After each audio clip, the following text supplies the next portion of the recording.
मैं हूं संजय शर्मा। आप देख रहे हैं 4 PM न्यूज नेटवर्क। कांग्रेस ने दांव चल दिया। भारतीय जनता पार्टी सोच रही होगी कि हमने किस घड़ी में यह कहना शुरू किया परिवारवाद, गांधी परिवार, कांग्रेस का अध्यक्ष गांधी परिवार से ही होगा। ये सब बातें इतना हमला भारतीय जनता पार्टी ना करती तो शायद कांग्रेस इस मोड में ना आती कि चुनाव करा दे।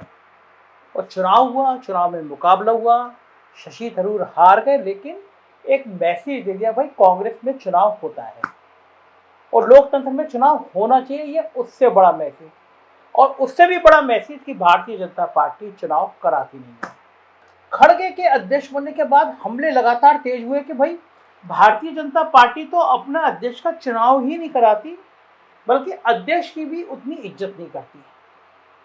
एक गेम प्लान राहुल गांधी और खड़गे ने मिलकर सेट कर दिया।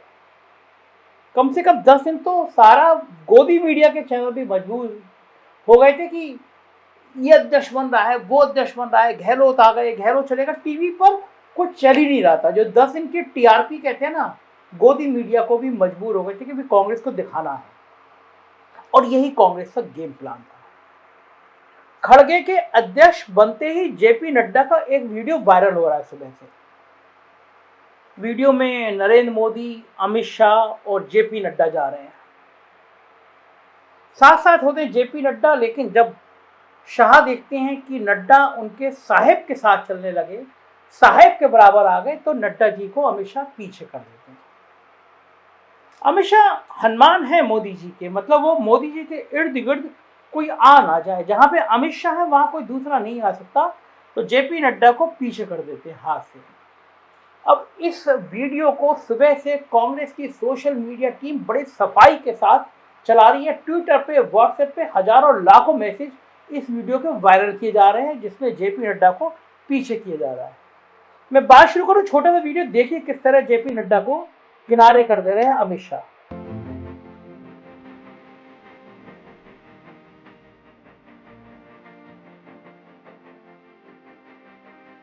साइड वाली स्पीड पे चल रहा है, आप देख रहे हैं ना, चल रहे हैं, शाह चल रहे हैं, मोदी जी चल रहे हैं और जेपी नड्डा जी किनारे कर दिए। ये अमित शाह का स्टाइल। बात सिर्फ यहीं तक नहीं रुकी, एक और वीडियो निकाल रहा है। आजकल कांग्रेस वाले बहुत खराफाती हो गए। दूसरा वीडियो निकाल के लाया कि रक्षा मंत्री प्रधानमंत्री के साथ इंस्पेक्शन कर रहे हैं, गार्ड ऑफ ऑनर ले रहे हैं, लेकिन फिर लगता है कि कैमरे में प्रधानमंत्री के साथ राजनाथ सिंह भी आ रहे हैं। और फिर सिक्योरिटी वाले राजनाथ सिंह को इशारा करते हैं, राजनाथ सिंह को साइड में कर दिया जाता है। देखिए वीडियो।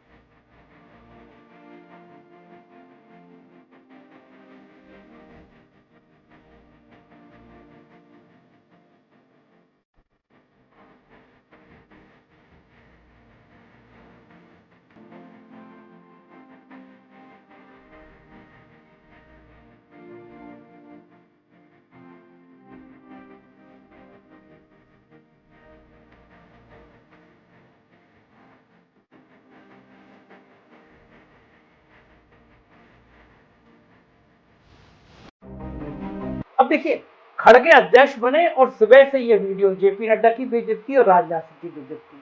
कांग्रेस मैसेज देने की कोशिश कर रही है, भाई हमने तो लोकतांत्रिक तरीके से अपना अध्यक्ष चुन लिया, लेकिन तुम अपने अध्यक्ष का भी अपमान कर रहे हो। सबसे नंबर 2 का सबसे ताकतवर आदमी किसी टाइम में हुआ करते थे, अब तो अमित शाह होगा। राजनाथ सिंह जो पार्टी के अध्यक्ष हुआ करते थे, रक्षा मंत्री हैं, लेकिन उनको भी साइड में कर दिया गया। असल में जब मोदी जी का फोकस होता है तो बीजेपी को बर्दाश्त नहीं है कि कोई दूसरा व्यक्ति उस फोकस में आ जाए, चाहे कितना भी इंपॉर्टेंट टाइम हो। आपको याद होगा उत्तर प्रदेश के चुनाव से पहले प्रधानमंत्री जी बनारस आए थे, उन्होंने पानी में डुबकी लगाई थी, लेकिन उस फ्रेम में योगी जी नहीं थे, केवल अकेले मोदी जी थे। भगवान राम का मंदिर की शुरुआत हुई, शिलान्यास होना था। आपको वो फोटो भी याद होगा, प्रधानमंत्री जी पूरा साष्टांग लेटे हुए थे, फिर वो श्री राम के आगे। उस फोटो में भी योगी नहीं थे। ये तय किया जाता है। एक और स्टीमर वाला फोटो आपको याद होगा, प्रधानमंत्री जी स्टीमर का दौरा कर रहे हैं, लेकिन फ्रेम में योगी नहीं है। ये स्टाइल है कि भाई प्रधानमंत्री के फ्रेम में कोई नहीं आएगा, चाहे अध्यक्ष को ना। और अब कांग्रेस को दांव लग गया कि हमारा अध्यक्ष बन गया, तुम्हारे यहाँ चुनाव कब होंगे। दरअसल खड़गे ने एक इतिहास रच दिया।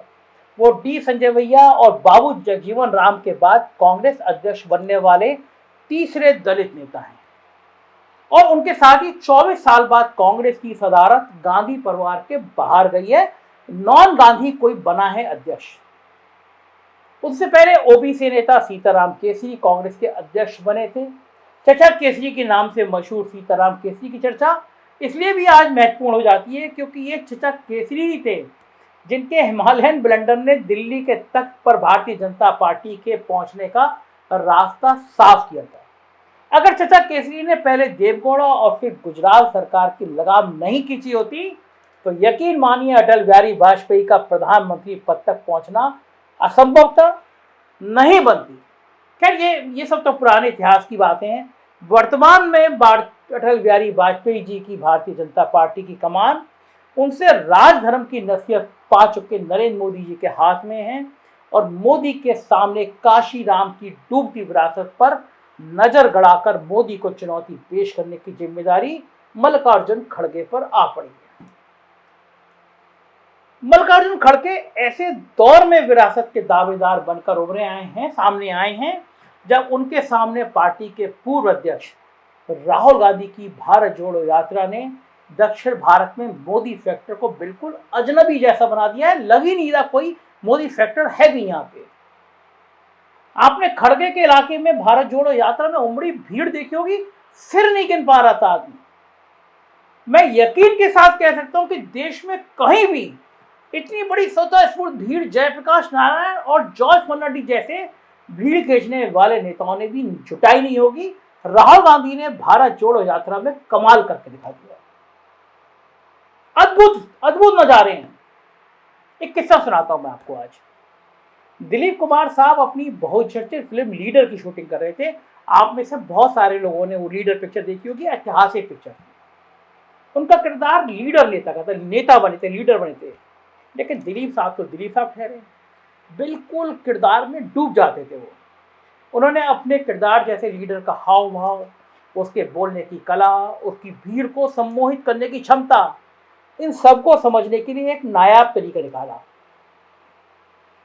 वो मुंबई और आसपास के इलाके में उभरते हुए मजदूर नेता और जो उभरते हुए नेता थे, स्टार नेता थे सोशलिस्ट जॉर्ज फर्नांडिस, वो उनकी रैलियों में अपना वेश बदल के कभी चादर ओढ़ के कभी मफलर पहन के चले जाते थे, घुस जाते थे, और जॉर्ज फर्नांडिस को वॉच करते थे कि जॉर्ज फर्नांडिस का एक्शन क्या है, वो बोलते कैसे हैं, वो आते कैसे हैं, वो चलते कैसे हैं। उस दौर में कहा जाता था कि जॉर्ज की भाषण देने की कला इतनी जबरदस्त है कि वो पूरे देश में आग लगा सकते हैं।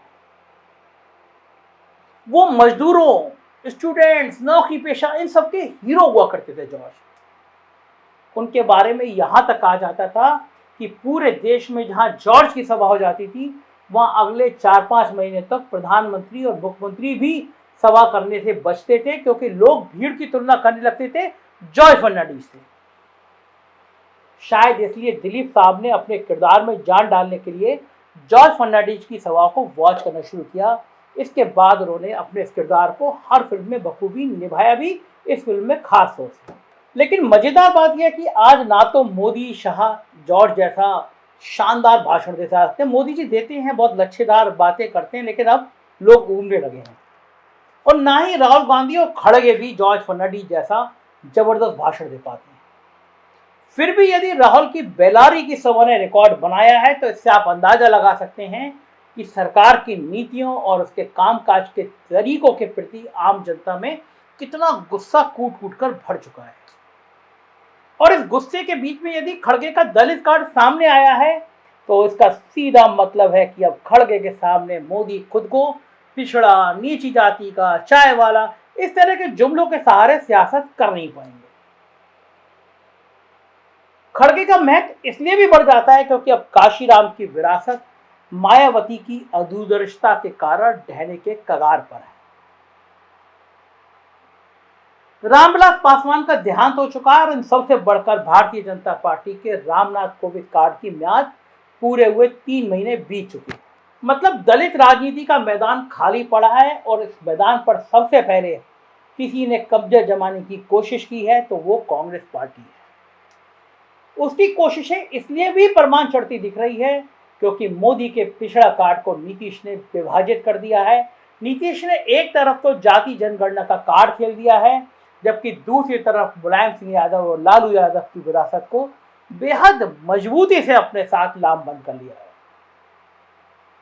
बहुत साफ साफ कहें तो हिंदुत्व के कार्ड को ऐसा लगता है कि एक बेहद मजबूत अंदरूनी अंडरस्टैंडिंग के तहत विपक्ष ने नीतीश और खड़गे के चेहरे के सारे तार तार कर दिया है। देखिए, पूरे घटनाक्रम को देखकर यही लगता है कि विपक्ष ने बहुत सावधानी से मोदी का गेम बिगाड़ दिया है।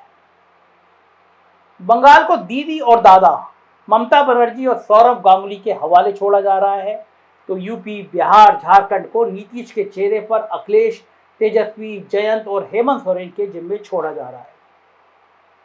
महाराष्ट्र को उद्धव ठाकरे और शरद पवार के जिम्मे छोड़ा गया है और इन सब जगहों पर कांग्रेस जूनियर पार्टनर की तरह खड़गे और राहुल का चेहरा लगाकर इनके आधार वोटों को विपक्षी गठबंधन के साथ जोड़ने में अपनी भूमिका का निर्वाह करेगी। लेकिन इन इलाकों के अलावा बाकी हिंदुस्तान में भी तकरीबन 150 सीटें ऐसी हैं जहां भारतीय जनता पार्टी काबिज है और इन सब जगहों पर कांग्रेस की भाजपा से सीधी लड़ाई होनी है। अब देखिए, हिमाचल में 25% दलित वोट है, उत्तराखंड में 22% दलित वोट है। इसके अलावा गुजरात, राजस्थान, हरियाणा, दिल्ली, मध्य प्रदेश, कर्नाटक, छत्तीसगढ़ में भी दलित वोटों की बहुत बड़ी तादाद है और इन सब जगहों पर दिल्ली को छोड़कर भारतीय जनता पार्टी बनाम कांग्रेस की सीधी लड़ाई है। और इस सीधी लड़ाई में जहां एक तरफ राहुल गांधी ने अपनी भारत जोड़ो यात्रा के माध्यम से जहां देश के बड़े उद्योगपतियों, बेरोजगारी, महंगाई, अग्निवीर आदि को मुद्दा बना रखा है, तो मल्लिकार्जुन खड़गे इसमें रेवड़ी बात पर चोट करते हुए दलित आइडेंटिटी को उभारने की कोशिश करते हुए दिखेंगे। अब ऐसे में मोदी, शाह एंड कंपनीज का मुकाबला कैसे करेगी, ये देखना दिलचस्प होगा। ये बात बिल्कुल तय है।